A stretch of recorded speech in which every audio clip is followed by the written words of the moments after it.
Should you break up with someone if they want to explore their sexuality, or would you stay with them and allow them to explore it within the safety of your relationship? That is a question that kind of came up on the most recent episode of my podcast. It's called The Breakup Breakdown. It's on Bert's network, the Pioneer Network, which legally, I have to tell you, he owns. And every week we talk about crazy breakup stories. Somebody will come on and talk about their most insane breakup story. So I will give you the TLDR quick summary of what happened this week.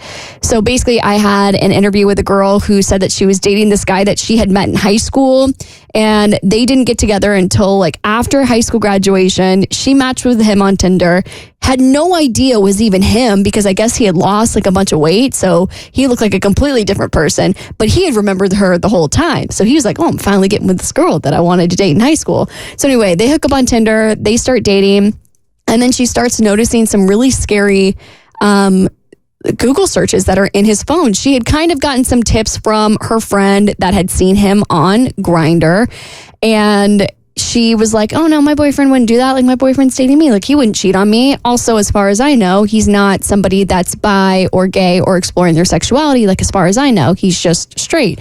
And so that kind of lingers with her for a little bit. And then she one day like looks at his iPhone and his iPad and then gets really freaked out because in his Google search history, he's like looking up treatment for HIV. He's like Googling HIV treatment, which obviously terrifying if you're intimate with somebody who's Googling that. You're like, oh my gosh, now do I need to be looking for treatment for this?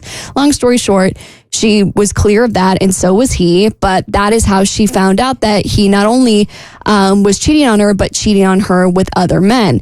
And she never got an explanation from him as to whether or not, obviously, like, cheating is wrong, period. But he never had this conversation with her about wanting to explore a part of his sexuality that he had never felt like he was allowed to explore, or maybe had some shame over. He just denied. He's like, oh yeah, I cheated on you, but like it wasn't with, dudes or anything. Like I did that as a joke. I was on Grindr as a joke.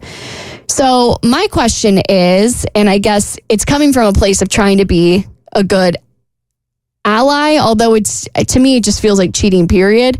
But like, is it better for someone to explore their sexuality while they're already with someone that they know loves and cares about them, and feel like they have a safe person to come back to after trying something they felt like they were never really allowed to try before?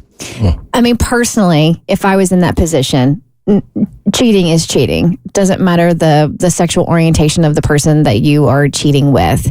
And it sounds like, just hearing this little snippet, that he was exploring and figuring out himself, coming to terms, accepting, like he's trying to figure himself out.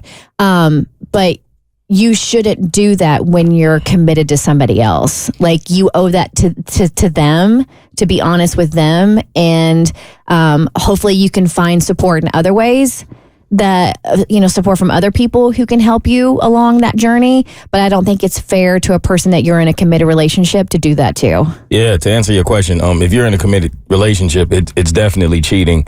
Is it better to explore while you're in a relationship? I don't know if it's better. I'm sure it's more convenient for the person doing the exploring to have someone to run back to in that case. But if I'm in that relationship with you, I'm too selfish. You're going to have to explore on your own. I don't want to share you while you go through that. I couldn't do it. Convenience, the perfect way to put it, because basically it's almost like she's, what do they call it, a beard? Like, you're going to do all these things that you have some shame over for whatever reason, and you feel like she's almost going to block you from all that criticism that you may get from somebody who saw you on Grindr and didn't expect to see you on Grindr, which, if you don't know what Grindr is, it's a dating app specifically for gay men.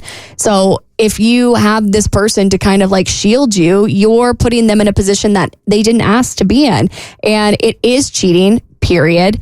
But it also, I think, raises the perfect explanation as to why cheating is so much more than just stepping out on the relationship. Like, it puts your health at risk, because while she didn't test positive for HIV, she did end up getting another incurable STD from him as well, which we can, I think it's important to break the stigma on that, because it's more common than people think. But at the same time, like, it's something that she is going to have to deal with for the rest of her life, and it's going to completely change the way that she dates moving forward, because she got herpes from him.